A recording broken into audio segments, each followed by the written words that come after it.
Chiranjeevi reentry చిత్రాన్ని perfect గా plan చేయడంలో, ఆ చిత్రానికి పబ్లిసిటీ అదరగొట్టడంలో, ఖైదీ నెంబర్ 150 మాక్సిమం ఇంపాక్ట్ క్రియేట్ చేయడంలో నిర్మాతగా రామ్ చరణ్ పాత్ర చాలా ఉందనేది కాదనలేని నిజం. ఈ చిత్రానికి మంచి ప్లానింగ్ తో నిర్మాతగా ప్రూవ్ చేసుకున్న చరణ్ లాభాలు కూడా భారీగానే వెనకేసుకున్నాడు. దీంతో చిరు రీఎంట్రీలో రెండవ చిత్రాన్ని కూడా కొనిదెల ప్రొడక్షన్ కంపెనీ మీదే చేయాలని చిరంజీవి నిర్ణయించుకున్నారు. తమ బ్యానర్ లో సినిమా చేసుకోవడం అనేది చిరంజీవికి కంఫర్ట్. భారీ బడ్జెట్ చిత్రం కనుక, తన ఏజ్ కూడా పెరిగింది కనుక తనకి వీలైనట్టుగా షెడ్యూల్స్ ప్లాన్ చేసుకోవటానికి సౌలభ్యంగా ఉంటుంది.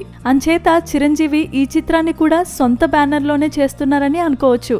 అయితే ఏదో బయట నిర్మాతకి చిరంజీవి వరుసగా 2 సినిమాలు ఇచ్చినట్టుగా చరణ్ తెగ ఎక్సైట్ అయిపోతున్నాడు.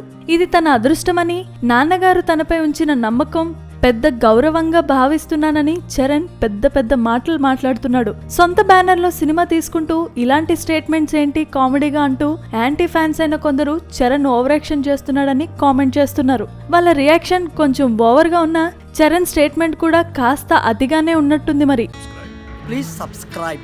Hi, it's me Purna. Please subscribe.